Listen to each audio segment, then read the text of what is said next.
Meu nome é Francis, eu sou educador, estudei filosofia, estudei pedagogia e teologia também. Tenho vontade de fazer um mestrado, comecei a fazer na PUC, faltou dinheiro, tive que parar. Mas agora a gente está retornando pela metodista. Deus assim permitir, nós vamos dar continuidade. É um prazer estar trabalhando com a ética aqui com vocês. A gente vai fazer algumas reflexões. Perceber que a vida não é tão simples como a gente imagina que deve ser, né? A ideia é trabalhar os conceitos éticos e trabalhar também o viés bíblico. A gente pode falar do viés filosófico, a gente vai falar como é que funciona isso, e também, no nosso caso, o viés bíblico. Texto interessante é Mateus 7, né? É interessante ver esse texto aqui. A gente fala muito sobre isso, né? Capítulo 7, Mateus. Ótimo beijo. Isso, Mateus 7.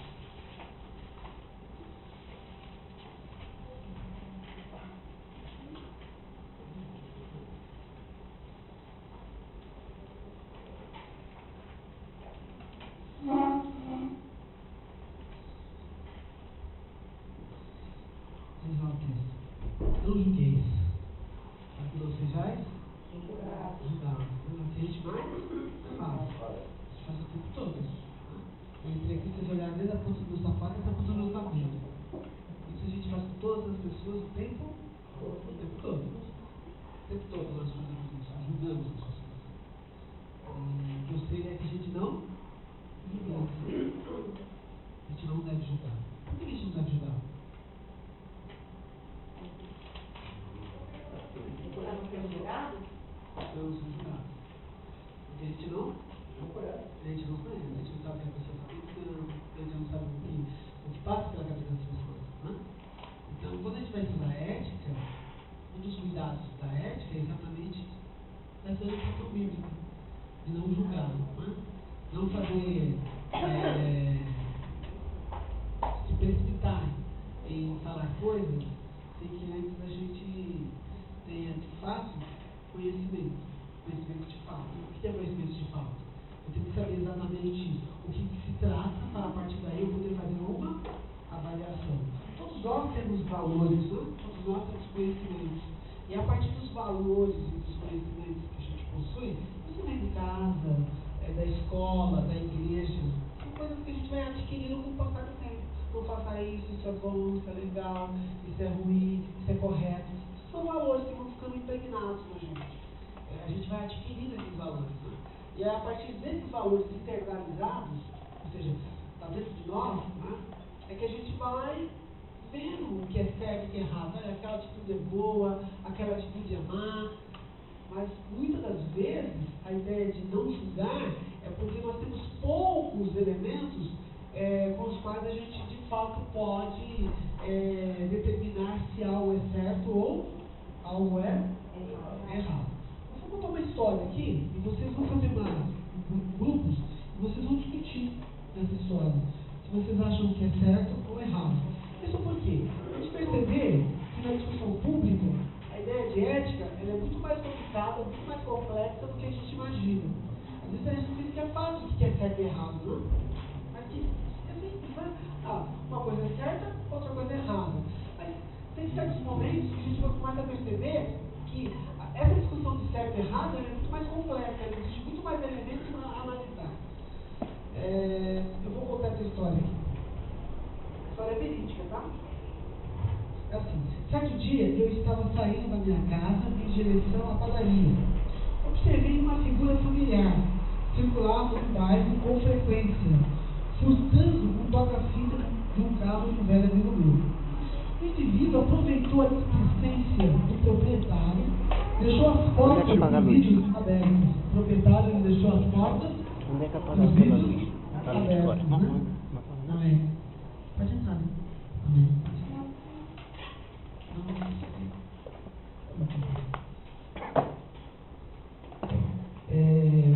Isso aqui é um estudo de casos. Certo dia, estava saindo da minha casa em direção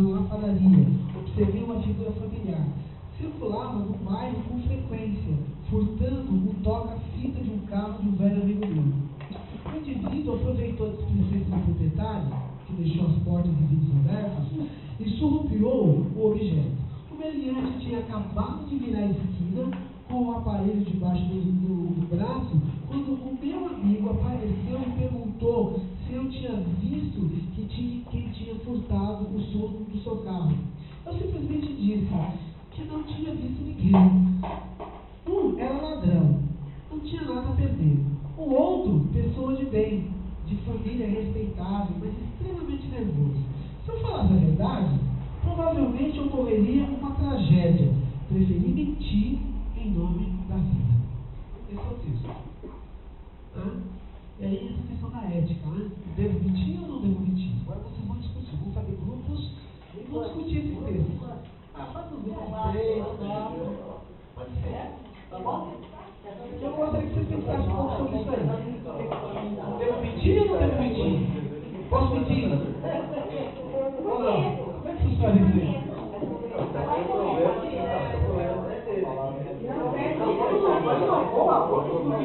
Pode mudar a cadeira, a roda no lugar de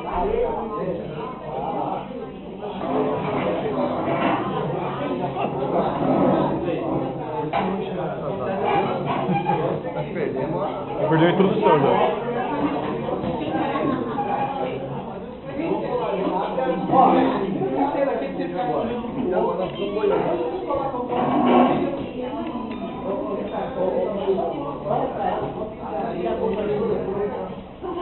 Vai, Thiago, ajuda aí.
Conheceu o amigo dele, o cara é um cara de bem, família, porém o cara nervoso, podia ter ocorrido uma tragédia. Talvez ele escolheu mentir para evitar uma tragédia maior, porque o cara é um pai de família, e para não perder, mas o cara esteja armado, e o cara achando que fosse um ladrão, o ladrão matava o pai, aí não toca fita. Eu acho que, se for para preservar a vida, preservar a vida, é como dizer, uma coisa que aplica, por exemplo, imagina só, a gente está com parente, por exemplo, vai norte, a gente está fazendo a reunião igual essa aqui, não, a gente está lá para programa dela, você está dizendo, não, a gente está discutindo aqui, eu queria preservar a vida, não pode. Então, os grupos, quem vai começar a falar? Pode ficar ali.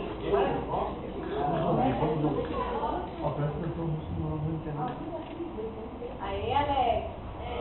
Já começa aí. No caso aqui, a gente olhou não falar. Por quê? Porque, primeiro, que ele vacilou, deixar aberto. Não vigiou. Segundo, que é aquilo, né? Você tem que ver o local onde você mora. A gente mora aqui, a gente mora na periferia. Se a gente for caguetar todo mundo que a gente conhece, já era. Entendeu? Então, assim, tem muito que tem que fazer errado. Quem está olhando é Deus. Entendeu? Então, ele vai resolver depois com Deus. Então, nesse caso, não caguetaria.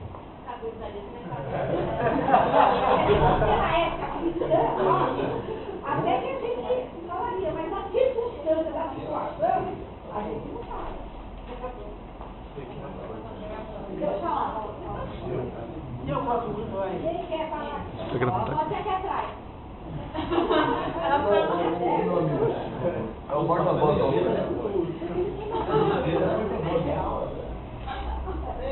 Olha aí, Thiago. Ele é o porta-voz da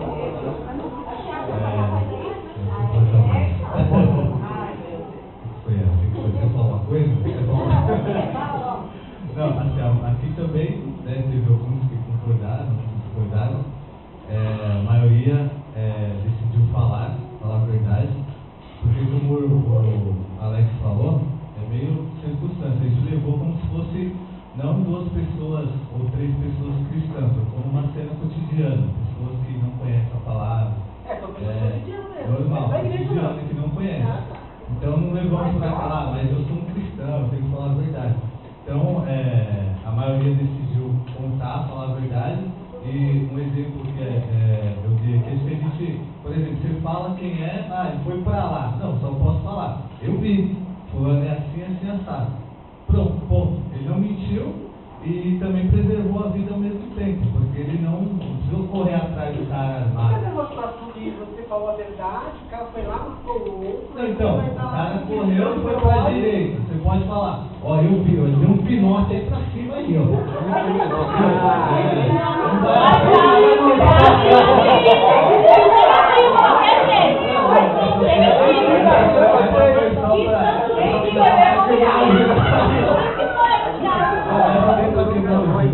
Não vai falar a direção pra onde ele foi, né?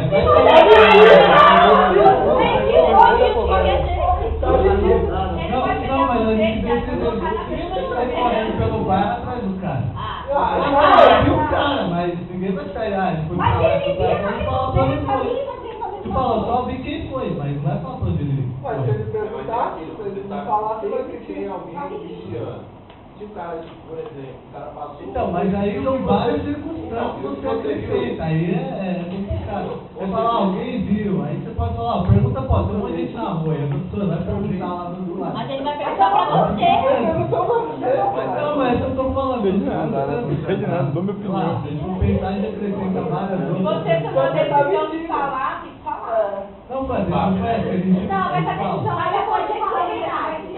Não, a verdade é assim, que ele A verdade perguntou, não você tá viu, não mentindo. perguntou pra onde ele foi. A verdade é se ele viu.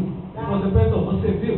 Mas, Ele falou, você foi pra onde ele foi. Aí é mas outra depois coisa. de continuar na conversa. Não, aí é outra. Aí é outra. Tá.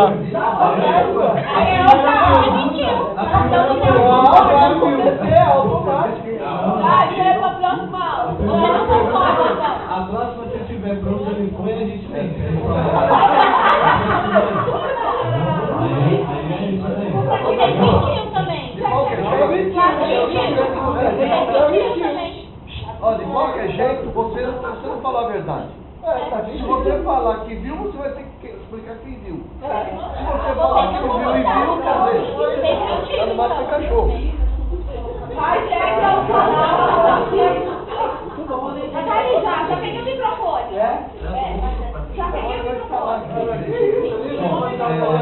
Olha só, veja bem. O grupo aqui ficou um pouco dividido também de falar mentira ou não, mas eu aqui puxei aqui pro grupo que a linha do seguinte raciocínio, a gente anda no fio de navalha, esse é o fio de navalha. Por quê? Porque, ó, o cara, a gente tem que levar em consideração, o cara vacilou porque deixou o vidro do carro aberto. Sabia que tinha ladrão na área, vai vendo. Detalhe, ele é um pai de família esforçado, uma família e tudo mais. Mas só que detalhe, ele é exclusivo, ele é um pavio curto, não deixa nada passar, não leva desaforo pra casa. E esse amigo, conhecendo ele, resolveu mentir por quê? Porque é melhor preservar a vida do pai de família do que o pai de família ir correndo atrás de um gravador de melar essas coisas e perder a vida. Porque ladrão não tem nada a perder. Ou seja, por isso que eu estou falando, é um fio de navalha. Você pode mentir, eu acredito assim, a gente pode mentir com esse medo de querer salvar uma vida.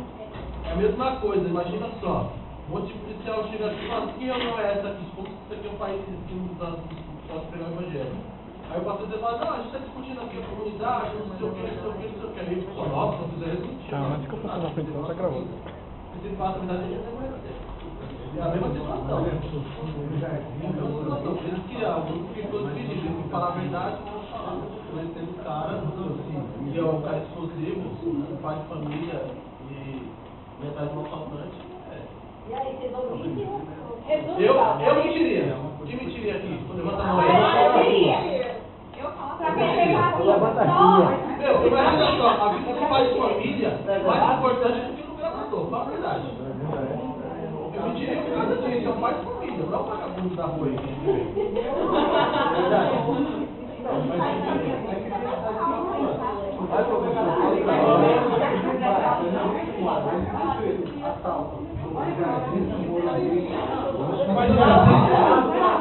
Vamos lá, galera. Duas coisas, né? Primeiro é que são assuntos polêmicos, não são fáceis de resolver. Quando a gente vai falar de ética, fala de gente bonita, as pessoas falam na televisão, no rádio, na rua. Mas quando você fala de situações limites, né?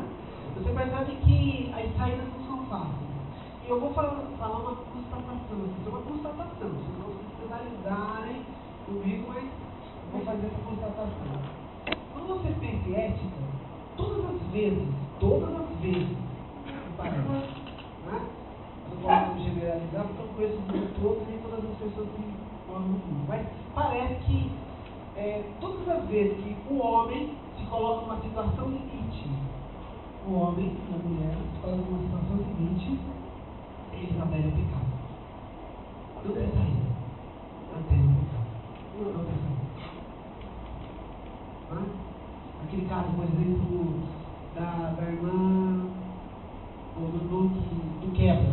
Sabe quebra? Do autoescola? Quebra, é isso? O cara vai tirar a autoescola, vai tirar a carta, só tem o quebra. Aí, eu pago quebra ou não pago quebra? Paga, porque senão você vai pagar duas vezes. Não é limite, é safadeza. Não tem.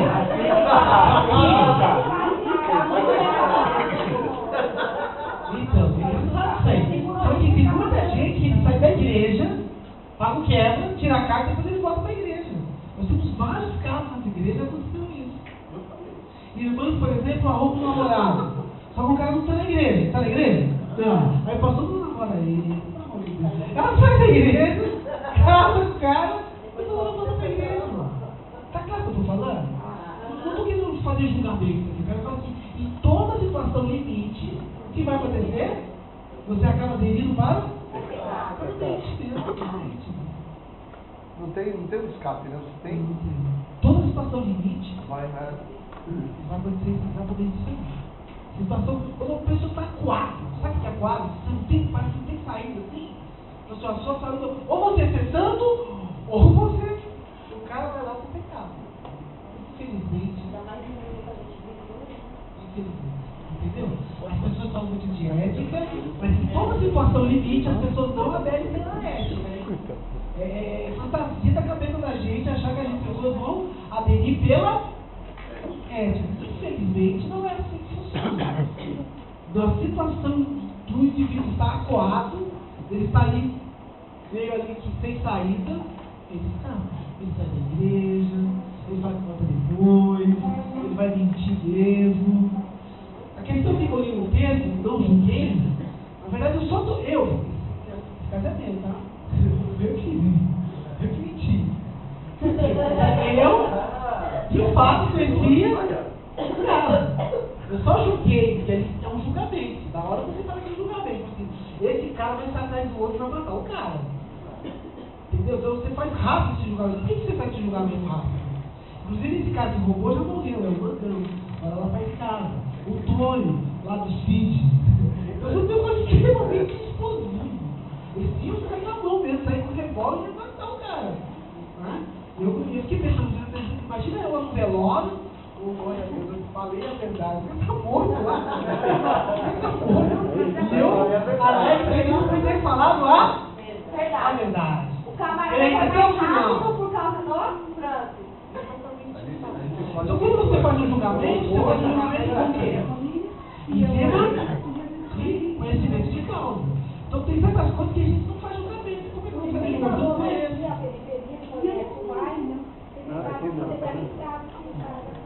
Muito bem. Então, toda vez que a gente vai discutir ética, uma coisa que a gente tem que colocar na cabeça, né? A ética, ela preza pela vida. Lá no Velho Testamento, as parteiras estão lá ajudando as hebreias. Vai esconder as crianças. Aí o faraó vai lá e fala o quê? O que o faraó pergunta para elas? E o caso de Abraão? Com a mulher dele. Ele falou que era irmã dele. Na verdade, ela era irmã dele, né? Ela era metade, né? Era só por parte do pai, né? Ele só mentiu que ela é. Na verdade, ele falou toda a verdade. Mentiu. Mas ele mentiu por quê? Pra salvar Volta a na terra. A pele dele. José também é muito demais. Só fala que minha mulher, eu posso falar, tá ficando com ela. Então, poxa, essa aqui não é.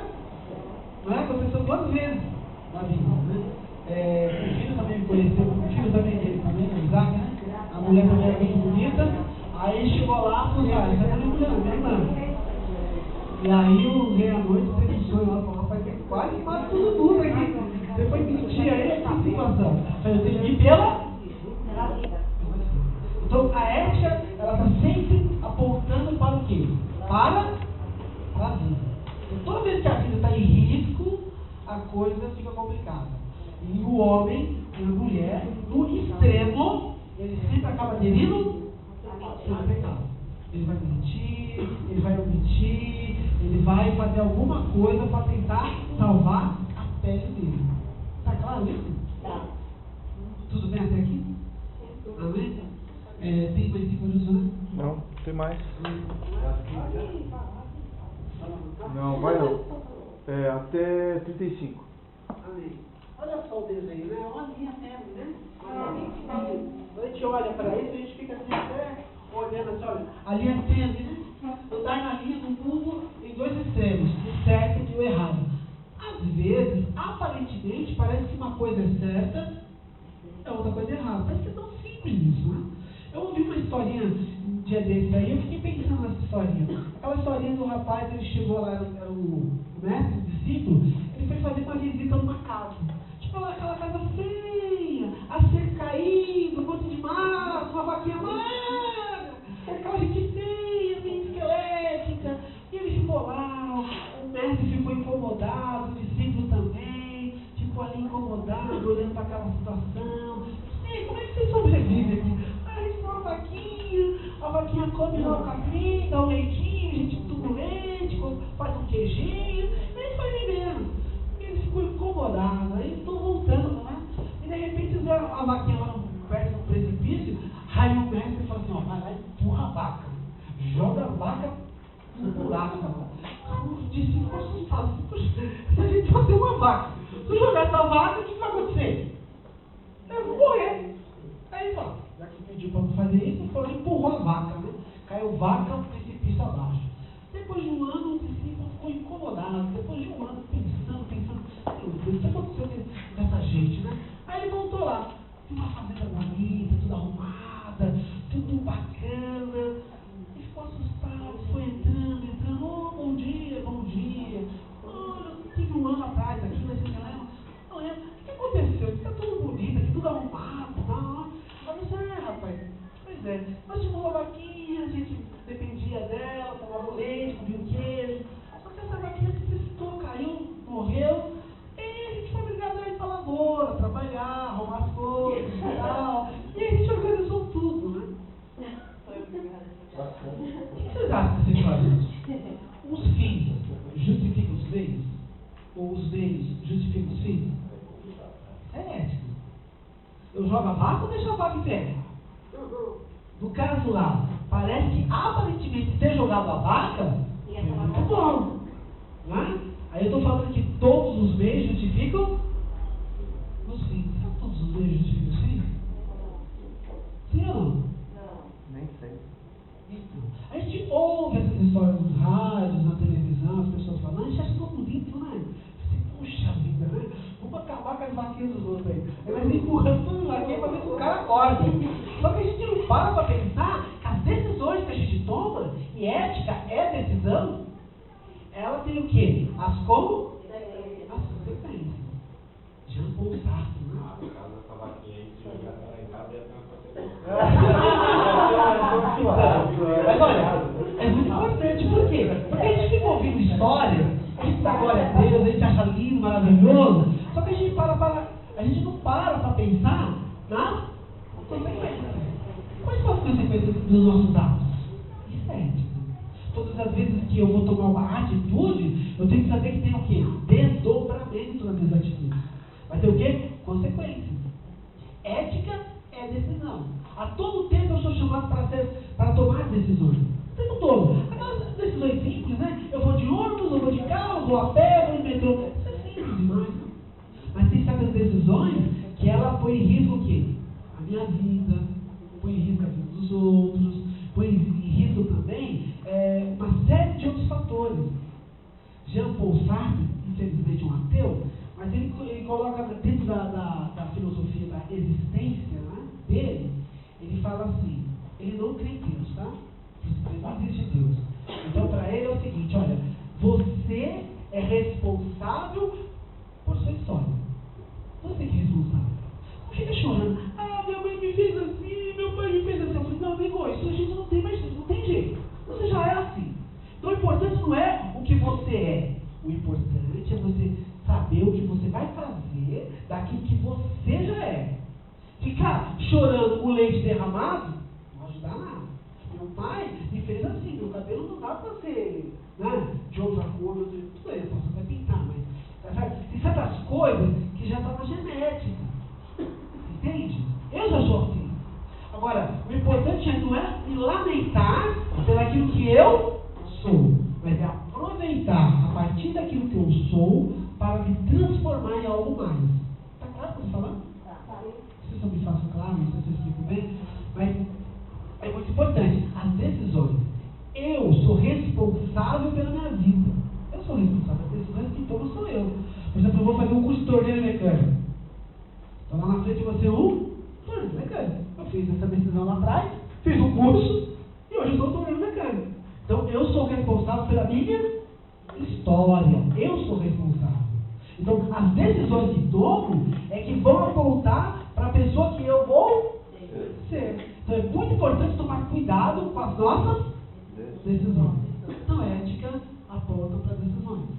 Toda vez que eu tomo uma decisão, com certeza vai ter consequência. A gente brinca na escola, assim, as crianças não chutarem com papel, sem papel. Ou seja, falando da relação preservativa. Você está na igreja, você está no contexto de escola, ninguém é crente, as pessoas obedecem mesmo, e você é obrigado a falar dessas coisas. Por quê? Porque ela pode contrair uma doença infecto-contagiosa, ou ela pode contrair o quê? Uma gravidez. Tá certo? Quer dizer, na igreja, logicamente, isso não faz isso para as irmãs, para os perfeitos, para os jovens, né? A gente espera que haja castidade, que haja espera, não é? Do Senhor. Mas no mundo não existe isso. É fantasia. Achar que as pessoas lá no mundo têm castidade. A igreja ainda tem castidade, né? A gente ainda busca esperar, tal, né? Mas quando a gente olha para a ética, é muito importante o quê? A gente pensar na questão da decisão. A todo momento eu sou levado a decidir. E não existe uma coisa mais complicada do que a decisão. Por que a decisão é complicada? Ela pode gerar um monte de fatos, né? Um monte de fatos. E principalmente a responsabilidade. Né? Você é uma enfermeira, você aplica um remédio errado, o que acontece? Você vai ser presa. Olha quantas consequências isso dá. Não é? Não é verdade? E aí é por quê? A decisão. Eu aplico o remédio, eu não aplico o remédio. Eu falo isso, eu não falo aquilo. Eu exijo isso, eu não exijo aquilo. Existe muita tensão também, né? A tensão interior de cada um. Tem a tensão interior também de cada um. Por isso que é muito importante. Quando a gente está falando de ética, ela sempre aponta para a vida. No extremo, as pessoas sempre aderem ao pecado. E a todo tempo nós estamos tomando decisões. Todo tempo. Todo momento faz decisões. Só que as decisões são simples, né? Eu vou comer pastel hoje, eu vou tomar café. Isso é simples, né? Não é uma questão de existência, meu Deus do céu. Mas é muito importante. E todas as nossas decisões, ela vai exigir de nós responsabilidade. Responsabilidade. Não dá para mim eximir. O que é bom do Sartre? Infelizmente, ele é um ateu, né? Infelizmente, né? Mas o que é bom do Sartre? É que ele chama a gente para a responsabilidade. Fala assim, cara, não fica se lamentando. Você é aquilo que você escolheu. Escolha melhor. Escolha bem. Para que você seja uma outra pessoa. Você é fruto da sua escolha. O que você está escolhendo? Ah, eu escolhi aquele fulano de tal. Ah, mas meu Deus, não é? Então as escolhas são importantes. Tanto para os homens quanto para as mulheres. Né? A questão do emprego, o pai, a preocupação do pai com o filho, já tem um filho adolescente.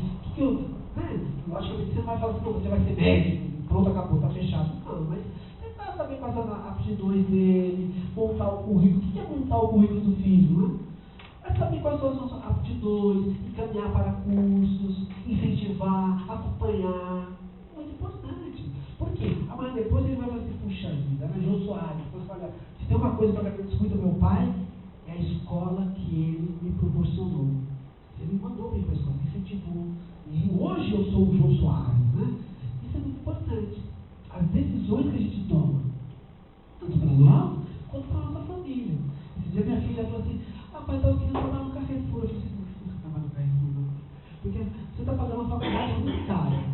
Você trabalhar lá na toca do tatu, você pode com uma roupinha assim. Lá você vai ter que ter um monte de roupa e trocar tudo. Todo mês você tem que trocar roupa. Automaticamente você não vai ter dinheiro para pagar a faculdade e comprar roupa. Sabe? Deixa, eu vou protelar, vou empurrando a barriga. Lá na frente, você vai trabalhar no emprego melhor, vai se vestir melhor. Você não vai ter o dinheiro da faculdade para pagar. São decisões terríveis, porque uma mulher, é homem também, né? Mas mais mulher talvez, ela quer se vestir bonitinha. Lá na toca do tatu, ela se veste de jeans. Só que isso mexe muito com o quê? Com a vaidade. Só que no momento você tem que fazer uma escolha. Eu não tenho dinheiro para manter a minha vaidade e pagar a faculdade. Ou é uma coisa ou outra. É melhor eu optar pela faculdade. Depois eu paro de pagar e aí eu vou ter dinheiro para comprar a roupa que eu quiser, andar do jeito que eu quiser. Tudo bem? Então nós estamos falando de quê? De decisões. Decisões que são importantes para a família. Eu estava acompanhando uma menina que ela parou de estudar porque ela preferiu a vaidade. Infelizmente. Vamos fazer o debate? Tá? Também. A gente vai fazer esse debate. Andar numa linha no mundo com dois extremos, certo e errado. Então nem sempre aquilo que é certo, nem sempre aquilo que é errado, é errado. Por isso nós temos que fazer o quê? Saber julgar. Reunir elementos para fazer um bom julgamento. Porque a todo momento nós temos que fazer julgamento. Todo momento. Todo momento. Quando o seu filho chega com a namorada, você bate o olho e fala, essa aí, né? Você já fez um julgamento. Às vezes é um julgamento precipitado? Às vezes não. Os pais eles já têm uma certa vivência, maturidade, experiência, eles sabem quando é tranquilo ou não, né? Enfim. Mas é muito importante nós reunirmos elementos para nós fazermos os nossos julgamentos. Porque a todo momento eu faço julgamento. É aquilo que eu falo, né? Até os que não decidem por não decidir. A todo momento eu tenho que decidir. Eu não decidi. Você já decidiu. A sua não decisão é uma decisão. Então você não tem saída. Ética não tem saída. Não tem saída. A todo momento você tem que decidir. E até os que não decidem por não decidir. Se a coisa estou ganhando na barriga, é conversa. Ética é decisão o tempo todo. Te obriga a ter responsabilidade. Porque o desdobramento das decisões, que são as consequências, elas vão vir. Querendo ou não. Você sendo omisso ou não, elas vão vir. Então é muito importante saber quais são os desdobramentos, aonde é que vai dar tudo isso, para a partir daí a gente pensar melhor qual será a nossa decisão.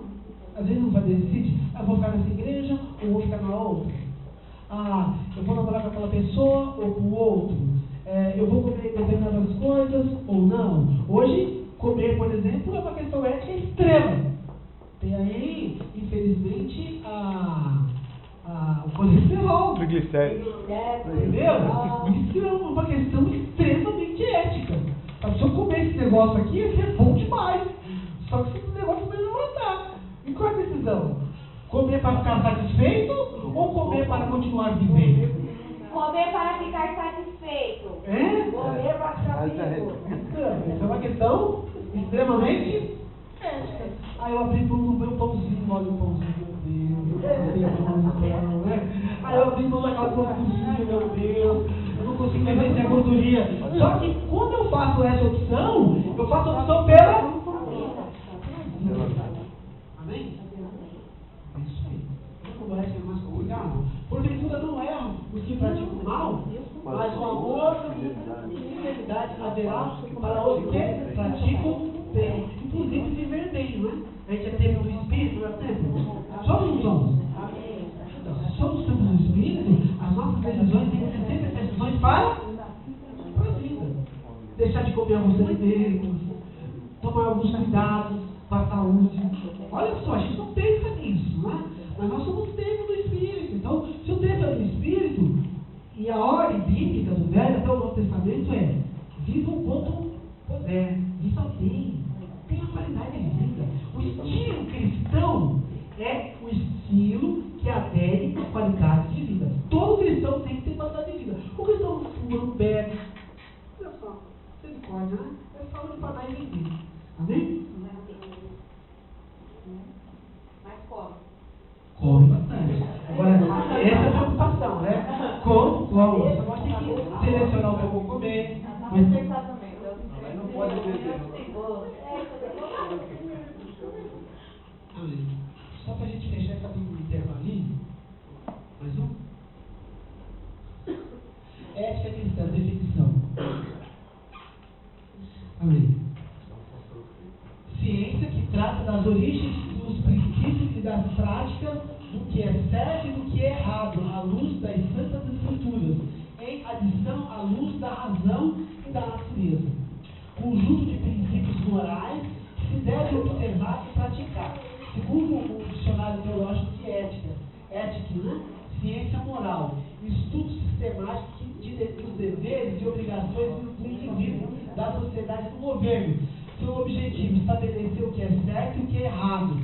Ela tem como fonte a consciência, o direito natural, a tradição, as legislações escritas, mas acima de tudo, o que Deus estabeleceu em sua palavra, a ética das éticas. O decálogo, é? O que é o decálogo? 10? Exatamente, são leis morais. Ela está dizendo o quê? Não matarás. Então um não deve matar, né? Não deve matar. Fala do amor. Então o decálogo, como lei de Deus, ela está inserida em todas as demais outras leis. Tudo que você pensar em lei, ela vai sempre refletir nessa lei de Deus. Então, quando você fala de ética, a ética, ela nasce na falência da moral. A ética nasce na falência da moral. Ou seja, quando as pessoas já não conseguem praticar, aí você é obrigado a criar uma lei. Vamos colocar um exemplo bem simples aqui, né? Talvez vai chegar dia que vai precisar ser lei e você dar bom dia para os outros. É engraçado falar isso, né? Mas assim, nós temos os costumes, a moral. Moral é costume, todo mundo tem costumes, né? Práticas, conviver com as pessoas, respeitar o limite das pessoas. Eu não posso entrar na casa de ninguém, ir lá e arrebentar, não posso. Tem limites, né? Quando esses limites começam a ser violados, aí você precisa criar uma lei para que o limite seja restabelecido. É isso que nós estamos falando. A ética nasce da falência da moral. Ou seja, quando o costume que nós temos, eles começam a perder o efeito, as pessoas passam a se respeitarem, você é obrigado a fazer o quê? Criar lei. Então nós estamos falando que é uma ciência que ela tira o seu suporte da onde? De vários lugares, não é? Tá lá, ó. Certo e errado, à luz das Santas Escrituras e a adição à luz da razão natural, que é a nossa inteligência, conjunto de princípios morais que deve se observar e praticar. Então eu sei o que é certo e eu sei o que é errado na sociedade. Para nós vivermos juntos, unidos, nós temos que respeitar algumas regras. Tem um ateu também que eu acho muito legal. Eu gosto muito dos ateus, né? É uma pena que eles sejam ateus. Mas assim, ele fala que ele é o criador do nome da rosa, né? Ele fala assim, que quando o outro chega, nasce a ética. Por quê? Porque a partir do momento que nós estamos no mesmo ambiente, começa a haver o quê? Pluralidade de ideias, de valores, de opiniões. E aí tem que se estabelecer a ética para regulamentar tudo isso. Então vamos discutir aqui. Eu quero uma igreja verde. Não, eu quero amarela, não, eu gosto muito do azul. Eu gosto do verde. Então a gente tem que resolver. Ou a gente pinta um pouquinho de cada cor para agradar todo mundo, ou a gente vai fazer uma votação aqui para que no final alguma coisa seja decidida. Você percebe que a partir do momento em que nós temos muitas pessoas, automaticamente a ética tem que ser estabelecida? Temos que criar leis. Por quê? Porque senão cada um vai fazer o seu bel fazer. E a ética chega em lugar? Vamos Agora. Amém? Vamos fazer algumas reflexões na primeira parte. A gente vai fazer um intervalo de 15 minutos, 5 para as duas que estão retornando, tá? Nós temos aí um café de graça, só que assim, eu trouxe um bolinho aí para poder ajudar, tá? A cobrir algumas despesas. Nós vamos estar vendendo aí a R$1, né? Pode ser R$1? Pode ser R$1, né? R$1,50, né? Depende do tamanho do bolo, R$1, do bolo, se for maiorzinho, R$1,50, bem? Então nós vamos ter um intervalo de 15 minutos. Deus abençoe.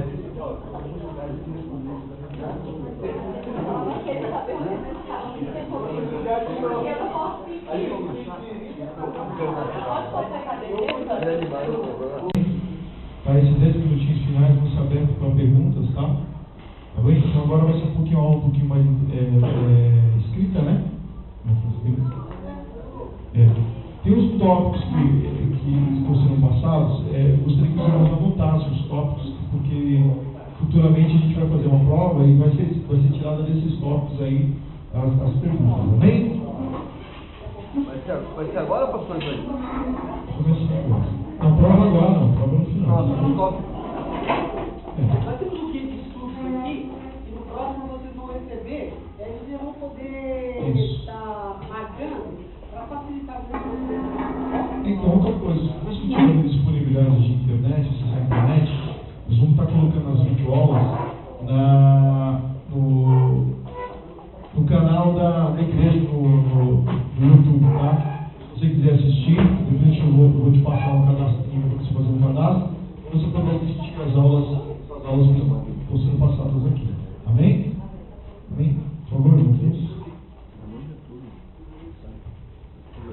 Tudo bem? Alguma pergunta por enquanto? Não?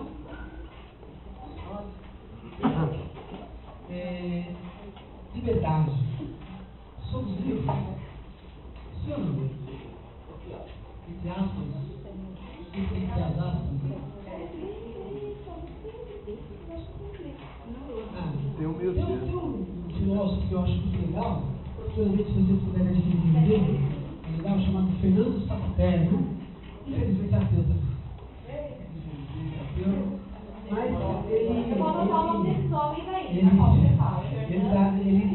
na era da ética, ele é muito interessante.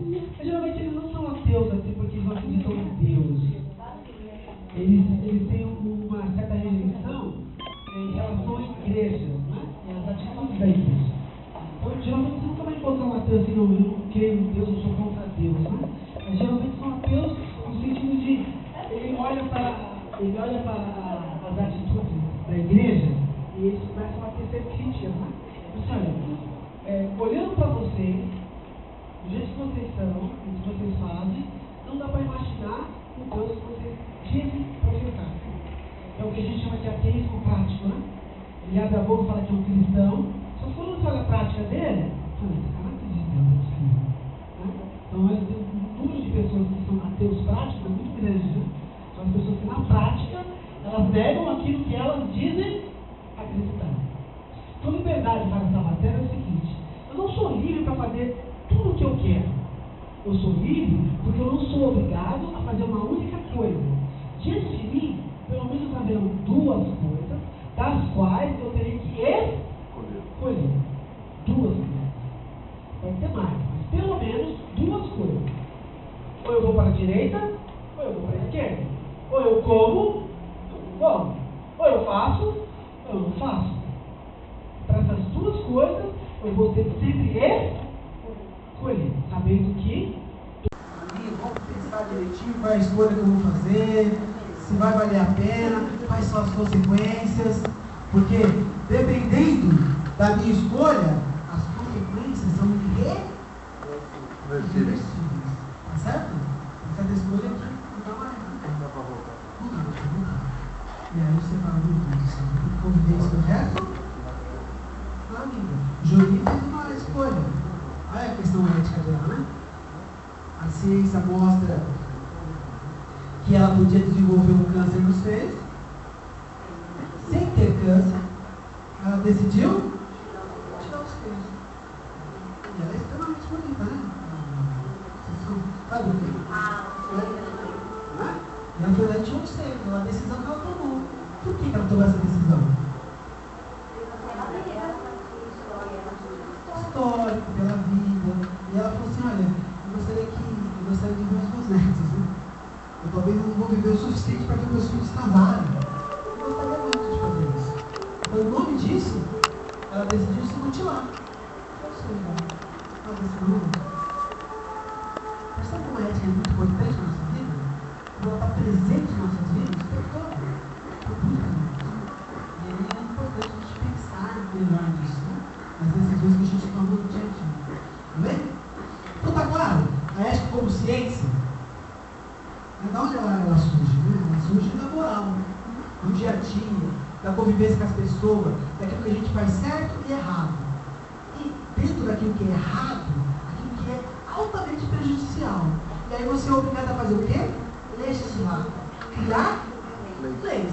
Olha, não faça mais. Se fizer, você vai para a cadeia. Você vai pagar multa. Não estou falando que dá mais certo que multa. Hein? Mexeu com o bolso, você não corre. Você não vai mexer com o seu bolso, vai cobrar o IPVA, vai cobrar multa do trânsito. Por que trânsito? Às vezes as coisas dão mais ou menos certo? Porque nós mexemos com o bolso. Muito com o bolso das pessoas, as pessoas tendem a fazer o quê? Ficarem mais corretas. Mexeu com o bolso, falou de dinheiro, misericórdia. E as pessoas começam a pular, né? Amém? Então é disso aí, daí que nasce a moralidade. No caso, Deus ele já vem com a lei. Com a lei, ó. A lei é essa aqui. Por quê? Porque ele sabe que as pessoas matam, ele sabe que as pessoas adulteram, ele sabe que as pessoas fazem uma porção de perfeições. Então ele já cria um decálogo. Olha, aqui é os 10 mandamentos. Os 10 mandamentos exatamente porque as pessoas poderiam decorar. A maioria dos hebreus eram analfabetos, né? Quem sabia falar, escrever, eram só eruditos. Grande parte do povo, a massa, era tudo analfabeto. Então os 10 mandamentos serviam para eles decorarem. Ficava mais fácil, né? Saber qual eram os mandamentos. Eles decoravam os dedos direitinho e ficavam lá guardados. Guardavam no coração, né? Para não pecar contra Deus. Para não fazer aquilo que era errado, né? Entendeu?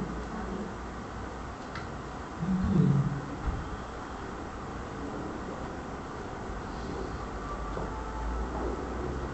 A tarefa e o objetivo da ética cristã.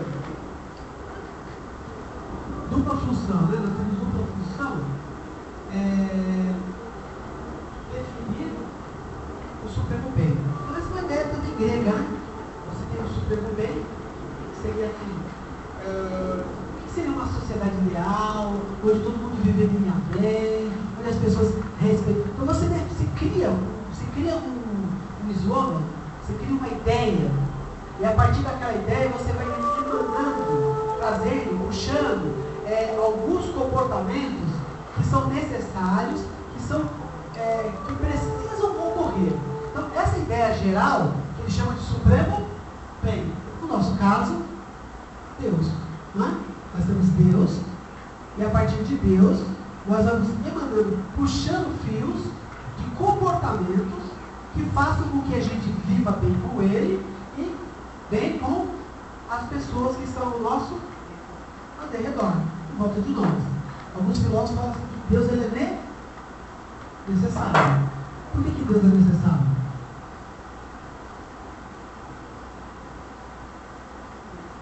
Tem um autor russo, né? Ele trabalha com essa ideia, né? A ideia de que se você mata Deus, você acaba com toda a possibilidade de ajuste social e de controle. Imagine, isso chama-se niilismo. O que eu vou falar agora é niilismo. Imagine que hoje vocês descobrem que Deus não existe. Deus não existe, isso é uma conversa, né? Deus não existe, certo? Como é que vai passar a ser a vida de vocês a partir de agora? Né? Como é que passa a ser a vida de vocês até agora? Deus não existe. Olha, morreu.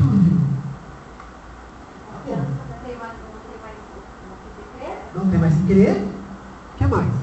Perdeu o sentido. Perdeu o sentido da vida. O que você faz, pessoal, quando não tem mais sentido? Morre? O que eu vou fazer? Conta uma história pra gente, a história é contagiosa. Ela não existe. E agora? O que a gente vai fazer? Opa! Vai começar a fazer um monte de coisa. O que é, por exemplo? Perde a direção. Vamos lá, pessoal. Abre logo, pode falar. Você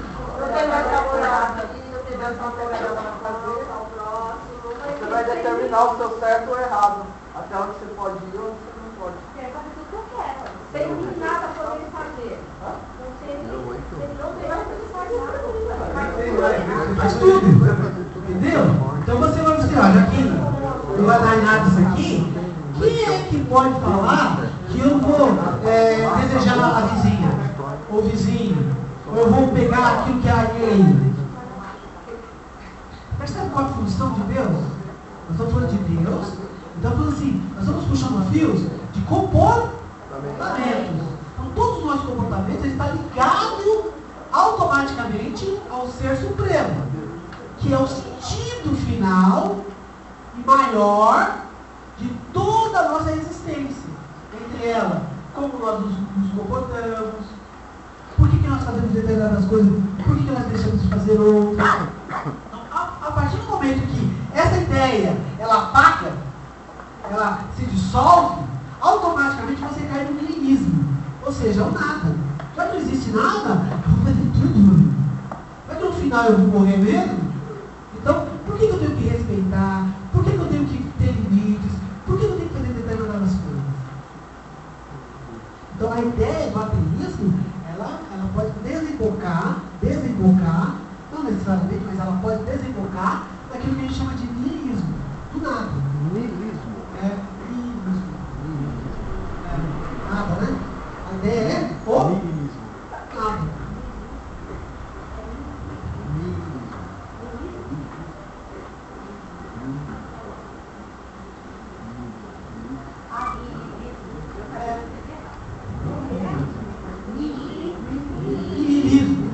Niilismo é nada, né?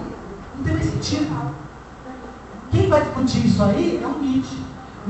Uma das coisas que ele fala aos cristãos, aos crentes, à igreja, é o seguinte: você cria um patamar elevado de santidade, onde as pessoas não conseguem alcançar. E aí aquilo começa, aquilo ali vira aquilo que a gente chama de hipocrisia, né? É hipocrisia. Ele fala que Deus está morto e as pessoas estão vivendo do cheiro dele, que é hipocrisia. Por que ele fala que Deus morreu? Antigamente, é uma crítica que ele faz. A gente tem que ouvir as críticas e falar assim, esse cara tem razão nesse aspecto. Antigamente, quando a pessoa morria, ficava doente, chamava quem? O padre. Hoje chama o SAMU. pessoal, as pessoas estão mais descrentes aí, hein? Antigamente o pessoal lá buscava Deus, tal, já dava remédio. Então a crítica dele é em relação a isso. Então assim, entre ir lá, pedir para o pastor passar um ungido, ele vai lá na farmácia e compra um Doril. Entendeu? Então a crítica que ele faz que Deus está morto, não é que Deus está morto. A crítica dele é no sentido de a gente começar a perceber que a ciência, de uma certa forma, ela vai tomando conta e vai empurrando a religião cada vez mais pro fundão. Tá claro o que eu estou falando? Entende? Então essa é a crítica dele. Nós, sem percebermos, estamos aderindo muito mais à ciência do que à fé. Muito mais aos remédios do que a Deus. Essa é a crítica que ele está falando. Às vezes ele fala assim, mas Nietzsche é um ateu e tal. Não, na verdade ele está fazendo uma crítica. Então assim, olha, com toda essa tecnologia, se a coisa começar a lançar luz, o pessoal vai esquecer de Deus. Né? Se já tiver um remédio, né? Alguns chegam até a falar que só existe religião porque existe morte. Se não existisse morte, provavelmente não existiria um problema. Perdão. Tá claro? Então nós temos o supremo bem. É daí que vai emanar toda a nossa normatividade. Ou seja, as normas que nos mantêm em sociedade. Então se você acaba com a ideia de Deus, é perigoso porque Dostoiévski, né? Um autor muito legal que trabalha com essa ideia, né? Então assim, se você acaba com a ideia de Deus, ele fala assim, olha, sem Deus, tudo é possível, tudo é permitido. Professor, tem sentido porque quando você vê que uma pessoa começa a se afastar de Deus, automaticamente a vida dela começa uma bagunça, ela começa a entrar no fundo do poço. Sem Deus tudo é permitido. Essa é a ideia que Deus conhece e trabalha. Ele vai falar assim, olha, a gente tira Deus, quando você tira Deus, o professor Bacu fala assim, a pessoa que não crê, ele crê em tudo. O cara que não crê em Deus, ele crê, aí ele começa a pegar chá, ele começa a pegar erva, ele começa a pegar em tudo. Então as pessoas que não creem em Deus, elas acabam acreditando em qualquer coisa. Esse é o problema do ateu, né? O cara ele não crê em Deus, só ele crê em marciano, ele crê na raiz, no pé do coelho, ele crê em tudo. Quem não crê em Deus, crê em tudo.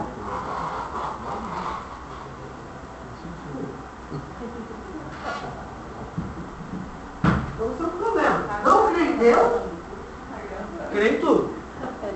Nós temos quem? Amém? Agora se nós temos em Deus, a gente fica acreditando em tudo. Né? Então a questão é isso aí, a gente crê em Deus. Amém?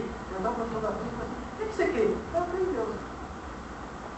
Isso não é importante, é o suficiente. Eu nunca perguntou quando você fala assim, você nem crê, você responde, creio em Deus. Ele nunca te perguntou em qual Deus que é.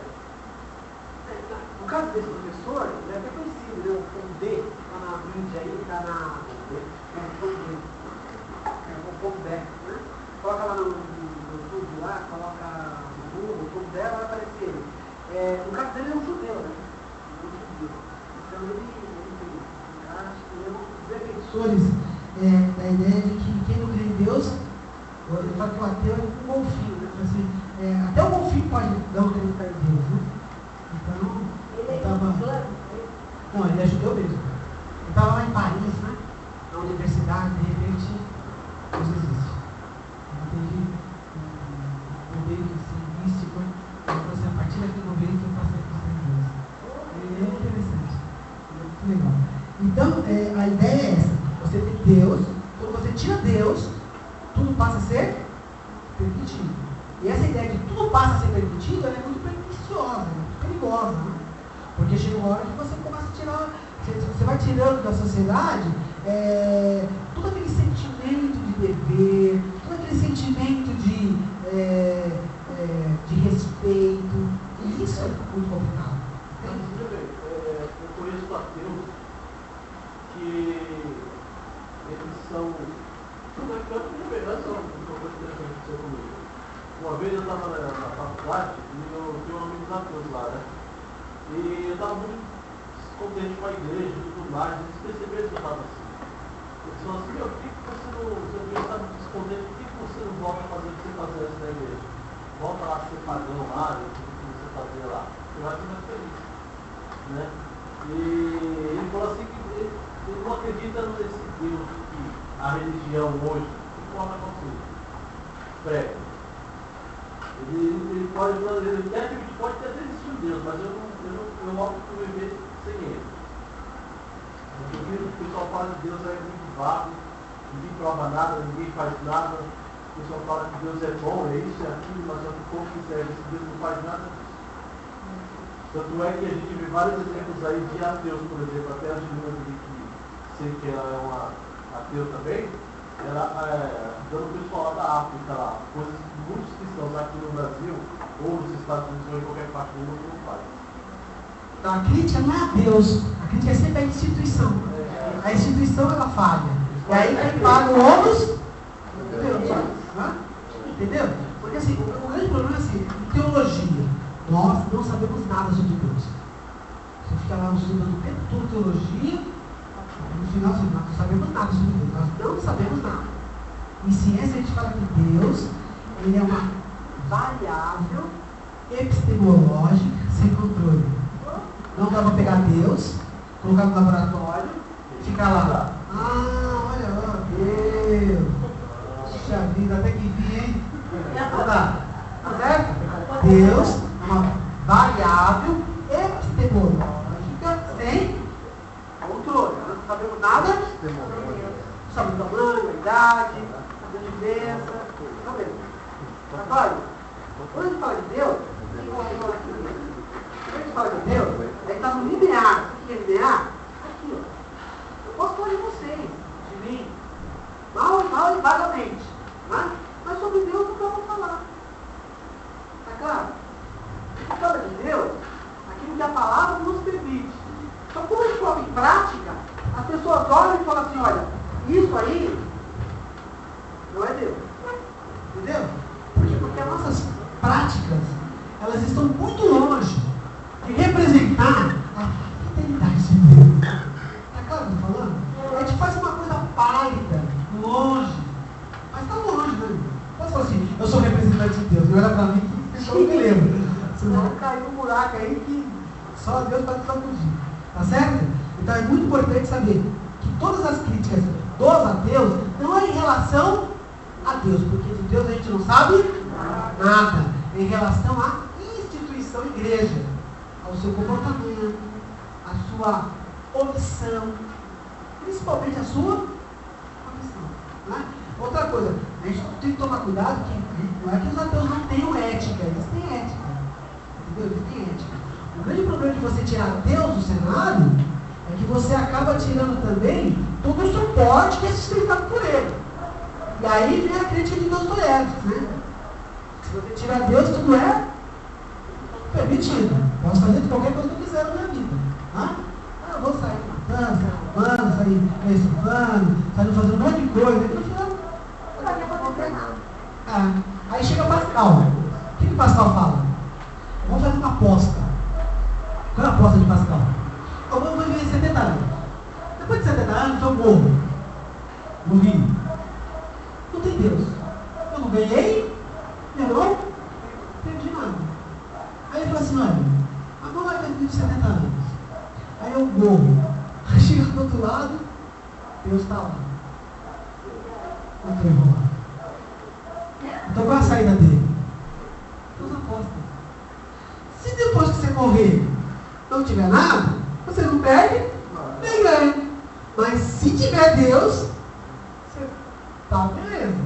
Porque uma coisa é você viver 80 anos, 70 anos na Terra, outra coisa é você viver a eternidade misericórdia. Então, como a gente tem certeza, e a certeza que a gente tem é provida da fé, certeza que eu falo assim, né? Eu nunca citei com Deus assim, que eu sou, não, é fé. Aqueles que se aproximam têm que ter fé. Não é isso? Aliás, um dos conselhos da Bíblia é que nós não podemos ser covardes.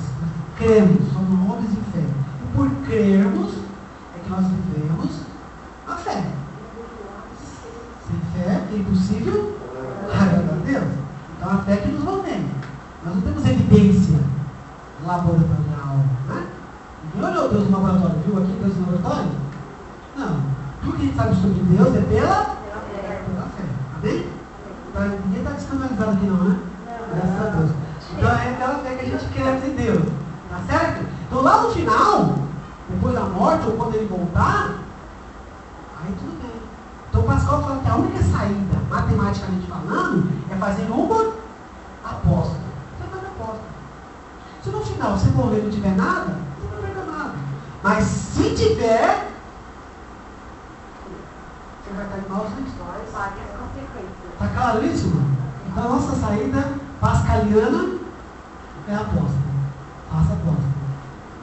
Certo? Isso é uma boa resposta para que quando alguma coisa perguntada ao tipo, o que você fez? Né? É um bom argumento esse, né?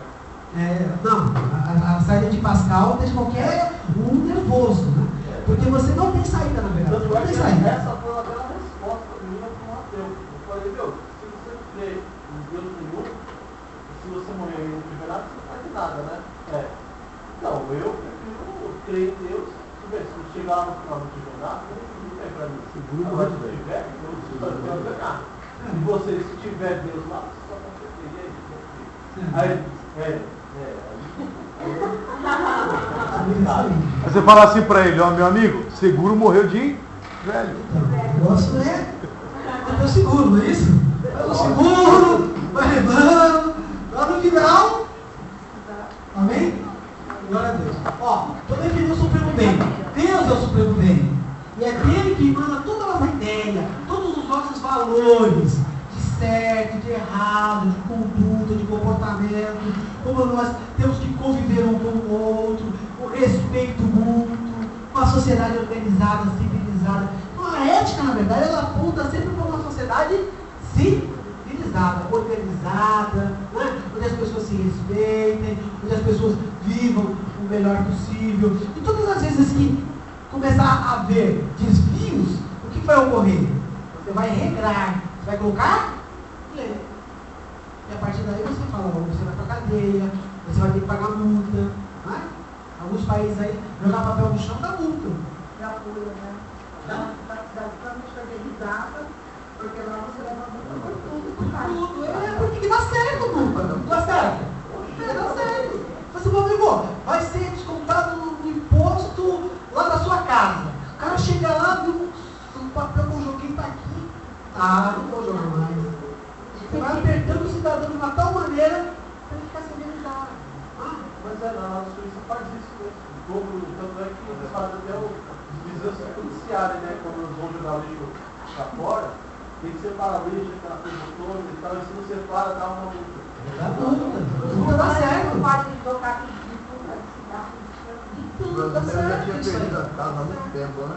Os brasileiros já tinham perdido a casa há muito tempo. Então, não, porque assim, não querendo puxar a sardinha para nós, mas nós somos os jovens, nós temos 200 anos de história só. O Brasil só tem 200 anos de história. Essa história de falar que o Brasil 500 anos, isso é mito. 500 anos atrás só tinha mato aqui. Não tinha nada aqui. Entendeu? Não tinha nada. Então é uma história conversa fiada. Você vai falar do Brasil a partir da programação para cá. Você tem aí 200 anos de história. Se nós juntarmos todas as nossas idades aqui, dá mais de 200. Entendeu? Dá mais de 200. Então assim, quando você olha para o Brasil, assim, você fala assim, a gente é um país muito jovem ainda. Logicamente a gente, né? Você tem países aí, Suíça, eles têm mais de 1000 anos. São muito antigos mesmo. Então você só tem o quê? 200 e poucos anos aí de história, sabe? Disso que a gente conhece, entendeu? Ah, mas eu tenho 500 anos. Tinha metrô, tinha avião. Tinha nada aqui 500 anos atrás, só tinha só. Amém? Então ficou claro? Nós, Deus do Supremo, bem, é daí que emana a nossa ética, ou seja, o nosso comportamento, que é certo e errado, não é? Declarar os princípios de ação humana necessários para se alcançar essa meta. Né? Eu tenho que agradar a Deus. Um dos livros interessantes é Ética Protestante, né? O autor, ele fala uma coisa que até hoje é discutível. Ele fala que quem criou o capitalismo foi os protestantes. Os protestantes eles não bebiam, fumavam, não se pintavam, usavam aquelas roupas. Você já ouviu falar dos quakers? Aquela veia quaker? Eles são os vermelhos, né? São protestantes. São cheios de fogo, cheios de poder, né? São pedistas, crentes mesmo, aqueles crentes que estão no sítio, só servindo a Deus e plantando, colhendo e vivendo a vida em comunidades. Então, crentes, canela de fogo mesmo, os quakers, né? Os vermelhos, né? E a gente olha lá, a veia quaker, né? E pensa, eu estou comendo a veia dos protestantes, dos crentes, né? Dos crentes mais antigos que chegaram no país. Né? Então, eles tinham uma ética. O que acontecia? O cara não bebe, não fuma, não tem mulher fora, só tem a esposa dele, né? Não joga no bingo, só junta dinheiro. Então a tendência é o cara ficar rico, né? O crente só fica rico que não quer, porque o dinheiro que ele tem, ele vai fazer o quê? Em vez de ele gastar com a vaidade, hoje mudou um pouco, né? Eles eram mais vaidosos, né? Mas naquela época, eles não tinham vaidade nenhuma. Então todo o dinheiro que sobrava, eles faziam o quê? Guardavam. A veia, né? Entendeu? Então o que acontecia? Ele pegava todo aquele sobressalente e guardava. E acontecia o quê? E acumulando os bens, e daqui a pouco você estava todo mundo rico. Aí o autor, estou de memória, vou lembrar o nome dele, ele vai fazer a ética protestante. E a tese dele é que quem criou o capitalismo foi os protestantes. Na verdade, o comércio já existia antes dos protestantes, né? Mas, devido a esse fenômeno, por exemplo, ser crente, sou temor a Deus, eu tenho que trabalhar. Isso é a ética do crente. Trabalhar, eu posso pesar ao meu irmão, a ninguém. Trabalho direto. E a Bíblia ensina isso. Ensina ser obediente ao patrão, como que fosse a Deus. Olha que beleza. Quem é esse patrão que não vai gostar disso? O cara tem que ser obediente a mim como sou a Deus. Aí o cara vai trabalhar de segunda a segunda, trabalhando, guardando dinheirinho, quietinho, obediente, não reclama. Eu falei assim, cara, isso fez o que deu bom no mundo europeu. As empresas cresciam, o dinheiro expandia, porque a ética protestante era a ética da submissão. Eu sou submissa a tudo, eu não reclamo de nada, eu estou sempre feliz, alegre, é igual o japonês. O japonês não queria sair da fábrica, não, por que você não sai da fábrica? Ah, aqui é quentinho, tem pão, lá em casa é frio, eu quero trabalhar aqui. Tanto é que no Japão me parece que até hoje, férias é uma vez por, acho que é uma vez, não sei se é por ano, e é um dia só, não sei como é que funciona. Então, mas por quê? A gente fala, se você está num país onde a condição é precária, em casa, na empresa, você pode comer bem quentinho, você não quer sair da empresa, você quer ficar lá o tempo todo. Entendeu? É prazer para você trabalhar, né? Tá claro o que nós estamos falando? Então, mas no começo era assim, aí eles começaram a entender isso, as condições que favorecem. Bom, na filosofia, a ética é um pouco diferente da teologia, né? Na filosofia, ela busca pelo supremo bem, tais como prazer, felicidade, poder e cumprir os deveres, sem segundas intenções ou realizações próprias. Essa é a grande crítica que os ateus fazem a nós. Ele fala que nós só estamos na igreja por medo. Uma das coisas que eles fazem é que nós somos medrosos. E o ateu, ele é o quê? Ele é corajoso. A virtude da filosofia é a coragem. Eu vivo mesmo sabendo que não pode andar em nada, que é a ética do guerreiro. O que é o guerreiro? Lembra lá do Sérgio Panza e Don Quixote. Ele fazia aquilo por quê? Qual era a motivação dele? Não era motivação nenhuma. Mas qual é a motivação? A pura coragem. Imagine falar aqui para vocês. Pessoal, vocês ficariam mesmo dias sabendo que Deus não existe? Não. Não tem sentido nenhum. E mesmo assim, para viver, nós temos que ter coragem. Então, esse é o fundamento da filosofia, ela trabalha com a coragem. Tanto é que no livro da Bíblia, os livros de sapiência, né, que é Provérbios, e Eclesiásticos, uma das virtudes que ele fala lá é assim: Deus não suporta covardes. Né? Deus não suporta covardes. Aquele que está ao lado para marchar, que marche até o fim. Jesus ele fala: olha, você está atrás de mim por quê? Eu não tenho onde pegar a cabeça. A raposa, ela tem ouvidos. Não é? Só que o filho do homem não tem aonde o quê? Não tem língua aos pássaros, não tem igual a raposa. Só atrás de mim para quê? Tem que ter muita coragem para andar junto comigo. Não é? Tem que ter muita coragem. Então, o crente também tem que ser corajoso. Deus não gosta de covarde. Os covardes dão grito, os caras voltam. Lembra lá da seleção? Só os que descem e beber água com a mão, você separa. Os que ficam olhando assim, se separa também. Alguns estavam aptos, outros não estavam aptos. Tá bem? Então, ó, busca pelo supremo bem. Essa é a ideia da filosofia. Existe o supremo bem e a gente vai se pautar em cima disso. Mesmo que isso seja fictício, seja um emblema criado. Mas é a partir desse supremo bem é que a gente vai nortear como será a nossa vida, o nosso comportamento, o nosso dia a dia. Né?